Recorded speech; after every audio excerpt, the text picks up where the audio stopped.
नमस्कार। आज हम सभी बीज प्राणायाम का अभ्यास जानेंगे और सीखेंगे भी। जैसे कि बाकी सभी प्राणायाम को हम करते हैं, नाड़ी शोधन करते हैं, उज्जयी करते हैं, सूर्य भेदन करते हैं, भ्रामरी करते हैं। अलग अलग तरह के प्राणायाम को हम सभी करते हैं, जिसमें हम प्राणवायु को शरीर के अंदर ग्रहण करते हैं और फिर शरीर अंदर रोकते हैं, फिर उसे शरीर से बाहर निकालते हैं। उसी प्रकार बीज प्राणायाम में बहुत सिंपल सरल है। इसमें हम श्वास की गति के साथ मंत्र, मानसिक रूप से मंत्र का जाप करते हैं या उच्चारण करते हैं। बहुत ही सहज है, मंत्र के साथ है, इसलिए सबीज प्राणायाम बोल सकते हैं। ज़्यादातर जो हमारे ग्रंथ हठ योग प्रदीपिका में दिया गया है या जो हम व्यवहारिक रूप से अभ्यास करते हैं, वो हमारा निर्बीज प्राणायाम रहता है, जिसमें हम लोग किसी मंत्र का उपयोग नहीं करते हैं। यह बहुत ही सरल अभ्यास है और सभी को इस अभ्यास को कर सकते हैं। बच्चे कर सकते हैं, बुजुर्ग कर सकते हैं। सिंपल है, लेकिन इसका प्रभाव हमारे शरीर पर, हमारे मन पर बहुत गहरा पड़ता है। इसका रिजल्ट भी कम समय में बहुत अच्छा आता है, क्योंकि हम प्राणवायु के साथ यानी प्राणायाम के साथ हम मंत्रों का भी जाप करते हैं। इस अभ्यास के लिए किसी भी हम ध्यान की मुद्रा में बैठ जाते हैं, जिसमें आपका स्पाइन सीधा हो, गर्दन सीधी हो, दोनों हाथ घुटनों पे चिनिया ज्ञान मुद्रा में हो। आँखों को बंद कर लेंगे, शरीर को बिल्कुल सहज और सरल रखेंगे, सीधा रखेंगे। थोड़ी देर के लिए हम अपने सहज स्वाभाविक श्वास के प्रति सजग होंगे, उन्हें लेंगे, छोड़ेंगे। उसके बाद हम दोनों नासिका से श्वास को अंदर लेते हैं, इन्हेलेशन,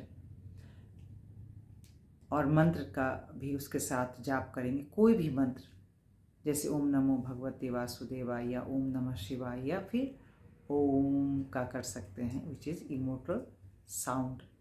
तो किसी का भी कर सकते हैं।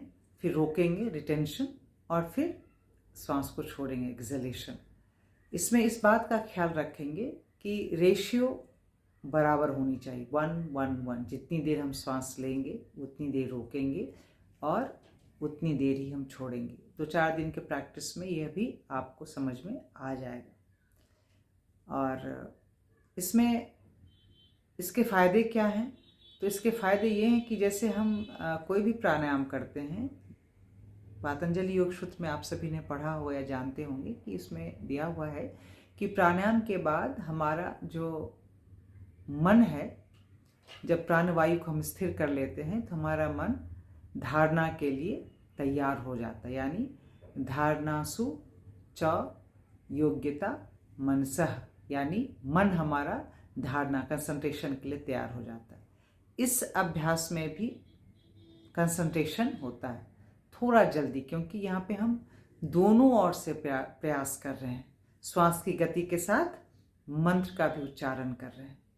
तो बिल्कुल श्वास और मंत्र दोनों पर हमारी सजगता लगी रहेगी, जिसके कारण हम ज़्यादा जल्दी कंसंट्रेशन या ध्यान में अपने आप को लाने का प्रयास कर सकते हैं।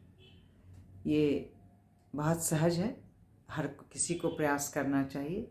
इसके अलावा इस अभ्यास को अगर आप इसमें सिंपल श्वास लेना, श्वास रोकना, श्वास छोड़ने में जल्दी आप परिपक्व हो गए या आप बहुत यूज्ड टू हो गए, तो इसको नाड़ी शोधन टेक्निक 2 या अनुलोम विलोम के साथ भी इस मंत्र, किसी भी मंत्र को जोड़ सकते हैं। तो उसे भी हम बीज प्राणायाम बोलेंगे कि जब हम इन्हेलेशन करेंगे नसायु मुद्रा लगाने के बाद बाएं से, तो ओम नमः शिवाय एक लय में, फिर श्वास को अंदर रोकेंगे तो ओम नमः शिवाय, फिर श्वास को छोड़ेंगे तो ओम नमः शिवाय। लंबा गहरा और उच्चारण मन ही मन, मानसिक रूप से, और लंबा होना चाहिए, ताकि अब उतनी देर धीरे धीरे श्वास को लेना है, धीरे धीरे श्वास को रोकना है और फिर धीरे धीरे श्वास को छोड़ना है।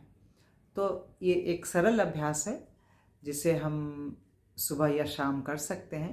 पेट खाली होनी चाहिए और इसके प्रभाव वही हैं जो बाकी प्राणायाम के प्रभाव होंगे कि आप स्थिर होंगे, शांत होंगे, शरीर में प्राण ऊर्जा की बढ़ोतरी होगी और ध्यान के लिए धारणा या ध्यान के लिए हमारा मन जल्द ही तैयार हो जाएगा, जिसके हम सभी जानते हैं कि बहुत सारे फायदे हैं जब हम किसी भी प्राणायाम में को लंबे समय तक करते हैं, खासकर मंत्रों के साथ अगर करें इसके हमें बहुत सारे फायदे मिलेंगे। तो चलिए आइए इसका अभ्यास शुरू करके आप लोग इसके फायदे को देखने का प्रयास कीजिए। हरि ओम।